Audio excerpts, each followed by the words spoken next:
அனைவருக்கும் வணக்கம். பதர் பேணி எப்படி செய்கிறேன்னு பார்க்கலாம். இது வந்து 3 விதமாக செய்யலாம். பூரி பொரிச்சு எடுத்ததுக்கப்புறம் 3 விதமான இனிப்பு எப்படி செய்கிறேன்னு பார்க்கலாம். இது எல்லாரும் மைதா மாவில் தான் செய்வாங்க. நம்ம இப்போ கோதுமை மாவில் செய்ய போகிறோம். 1/2 கிலோ கோதுமை மாவு. கப்பு அளவில் எடுத்தோம்னா 2.5 கப். இது வந்து கோதுமை மாவு தான். உங்களுக்கு வேணால் மைதா மாவு எடுத்துக்கோங்க.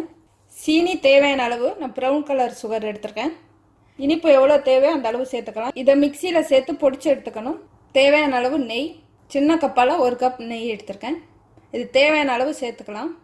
சோடா மாவு 1/2 டீஸ்பூன், உப்பு 1 சிட்டிகை அளவு சேர்த்தா போதும். ரொம்ப அதிகமாக சேர்க்க வேணாம். ஒரு 1/4 டீஸ்பூனுக்கு கம்மியாக சேர்க்கலாம். வேணால் சேர்த்துக்கோங்க உப்பு. ரோஸ் எசன்ஸ் இது இருந்தால் சேர்த்துக்கோங்க, இல்லைன்னா ஏலக்காய் தூள் வேணாலும் சேர்த்துக்கலாம். ஏலக்காய் தூள் கொஞ்சம், இதுவும் பிடிச்சிருந்தா சேர்த்துக்கலாம். பால் 1 கப். அரிசி மாவு 2 டீஸ்பூன். அரிசி மாவு இல்லைன்னா சோள மாவு சேர்த்துக்கலாம். ஒரு விதத்துக்கு வந்து பாதாம் பால் வேணும். பாதாம் பருப்பை நல்லா அரைச்சிட்டு பால் எடுத்துக்கலாம். பாதாம் பருப்பை சுடுதண்ணியில் சேர்த்து கொதிக்க வச்சுட்டு தோல்லாம் எடுத்ததுக்கப்புறம் மிக்சியில் சேர்த்து அரைச்சி பால் எடுத்துக்கணும். பாதாம் பால் இல்லைன்னா பசும்பால் எடுத்துக்கோங்க. அலங்காரத்துக்கு கொஞ்சமாக பிஸ்தா. பொரிக்க தேவையான அளவு எண்ணெய். இதில் வந்து சோடா மாவு சேர்க்குறேன். உப்பு வந்து 1/4 உப்பு இருந்தால் போதும், ரொம்ப சேர்க்க வேண்டாம். நான் வந்து 1 பிஞ்சு அளவு சேர்க்குறேன். உப்பு வேணால் உப்பு சேர்த்துக்கோங்க, இல்லைன்னா சர்க்கரை சேர்த்து பண்ணிடலாம். 1 கரண்டி அளவு சர்க்கரை சேர்க்குறேன். நல்லா கலந்து விடணும்.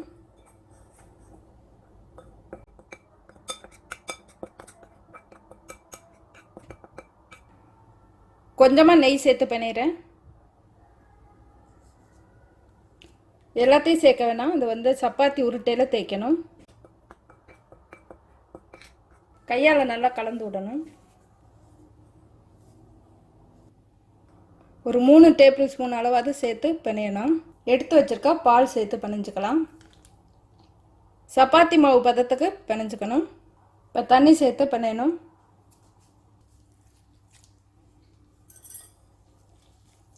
இப்போ மாவு நல்லா பிணைஞ்சாச்சு. கொஞ்சம் நேரம் மூடி வைக்கலாம். ஒரு 1/2 மணி நேரமாவது ஊற வைக்கணும்.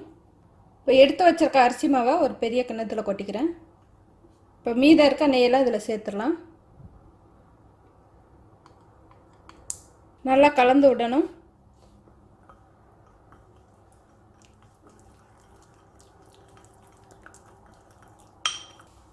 இது கொஞ்சம் கெட்டியாக இருக்குது. நெய் வந்து உருக்கிட்டு சேர்த்துக்கோங்க. சர்க்கரை நைஸாக பொடிச்சு எடுத்துக்கலாம். ஏலக்காய் தூள் தனியாக இல்லைன்னா சர்க்கரையோடு சேர்த்து அரைச்சி எடுத்துக்கோங்க. நான் கொஞ்சமாக ஏலக்காய் தூள் சேர்க்குறேன். பொடிச்ச சர்க்கரை, பாதாம் பருப்பை சேர்த்து கொதிக்க விட்டுருக்கேன். ஒரு கொதி கொதிச்சா போதும், சீக்கிரம் தோல் உரிக்க வரும். அந்த தண்ணியை வடித்து விட்டுட்டு வேறு தண்ணி எடுத்துருக்கேன். இப்போ இதை வந்து மிக்சியில் சேர்த்து நைஸாக அரைச்சிக்கலாம்.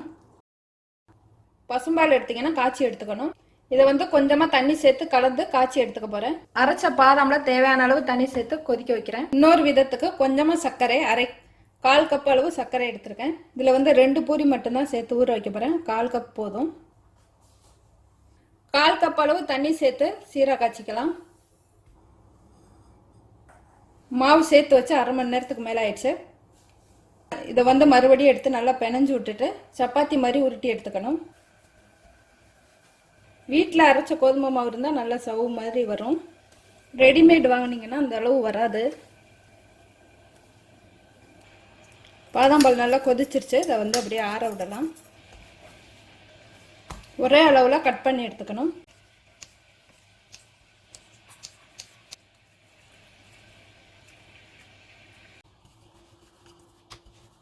மெலிசா தேய்ச்சி எடுத்துக்கணும்.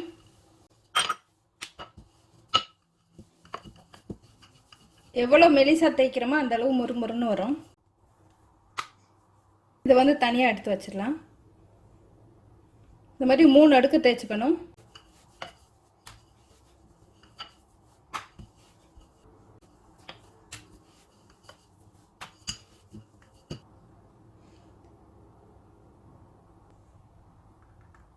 அரிசி மாவும் நெய்யும் சேர்த்து கலந்து வச்சிருக்கதை எடுத்து தடவி விடணும்.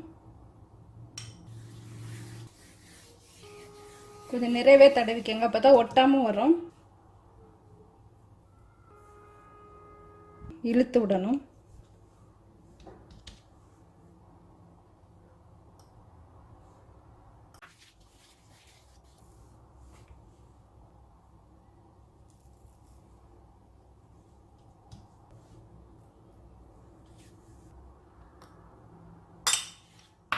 இதை வந்து ஒரு கம்பி வச்சு சுருட்டி எடுக்கலாம், இல்லைன்னா சின்ன சின்னதாக கட் பண்ணி எடுத்துக்கலாம்.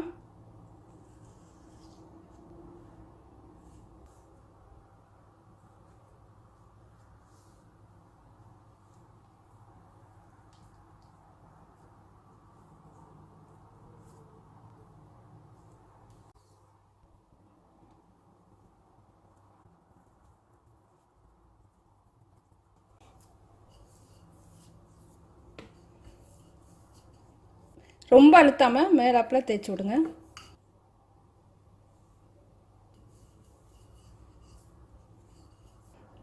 ரொம்ப சின்னதாக இருக்கிறதெல்லாம் பாகில் சேர்த்து இல்லைன்னா பாலில் சேர்த்து ஊற விடலாம்.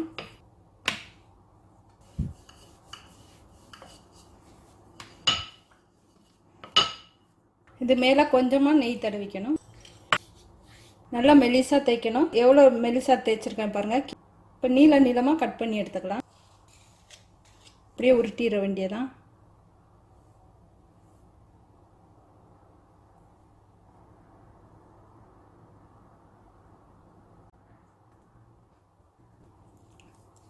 இந்த மாதிரி கையில் தட்டிட்டு போடலாம்.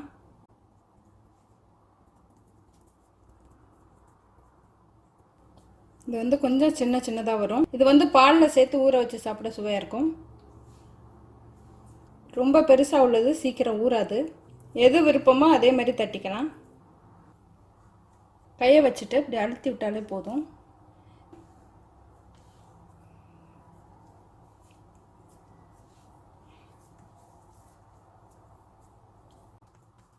அடுப்பை ஆன் பண்ணிவிட்டு ஒரு கடாய் வச்சுட்டு தேவையான அளவு எண்ணெய் சேர்த்துக்கலாம். பாகு ரெடி ஆகிடுச்சு. இதில் வந்து ஏலக்காய் தூள் இல்லைன்னா ரோஸ் எசன்ஸ் சேர்த்துக்கோங்க.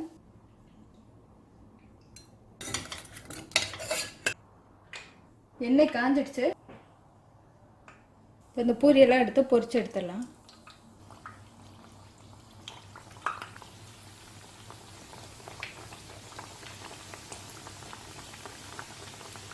மிதமான தீயில் இருக்கணும்.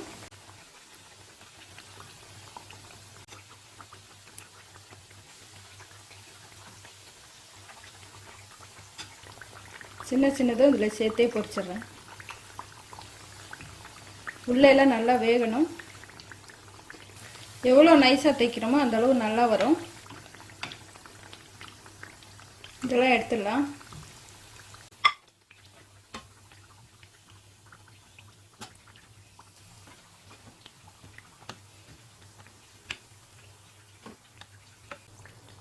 பொரிச்ச சின்னதெல்லாம் பாகில் சேர்த்துருக்கேன்.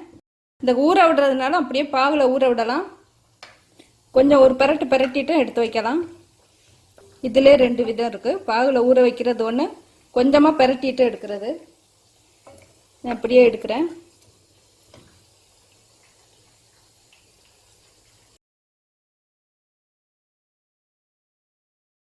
இப்போ பொடிச்சு வச்சிருக்க சர்க்கரையை எடுத்துட்டு மேலே தூவி விட்டால் போதும்.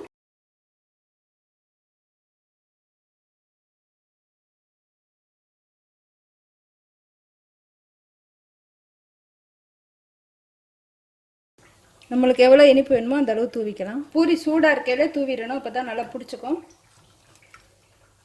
இந்த இடம்லாம் பாருங்கள் உருகி சேர்ந்துடுச்சு.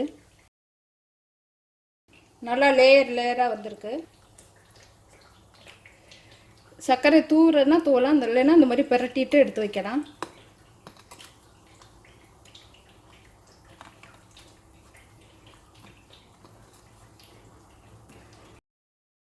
பதர் பேணி ரெடி ஆயிடுச்சு.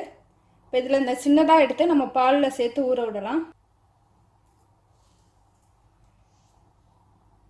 பொடிச்சு வச்சிருக்க பிஸ்தா பருப்பு தூக்கிறேன்.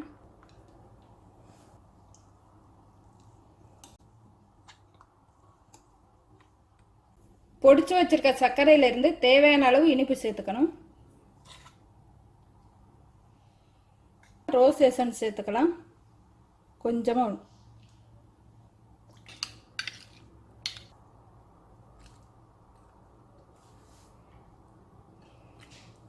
பாலில் சேர்த்து சாப்பிட்றது ஒரு நாள் மட்டும்தான் இருக்கும். இந்த மாதிரி உள்ளது ஒரு வாரத்துக்கு மேலே கெடாமல் இருக்கும். நான் கொஞ்சம் பெருசு சின்னதாக மாற்றி செஞ்சுருக்கேன். நீங்கள் ஒரே மாதிரி செஞ்செல்லாம் நல்லாயிருக்கும். 3 விதமாக செய்கிறதுக்காக 3 விதமாக பூரி வந்து தேய்ச்சி எடுத்துருக்கேன். கொஞ்சம் சின்னது கொஞ்சம் பெருசு அந்த மாதிரி. சுவையான பதர் பேணி ரெடி ஆயிடுச்சு. பால் பதர் பேணி, சீரால ஊற வச்ச பதர் பேணி, சர்க்கரை பொடிச்சு தூவுன பதர் பேணி. இப்போ 3 விதமான பதர் பேணி ரெடி ஆயிடுச்சு.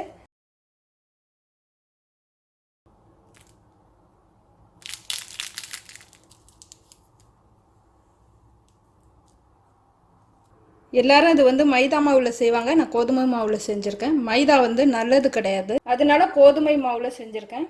நன்றி.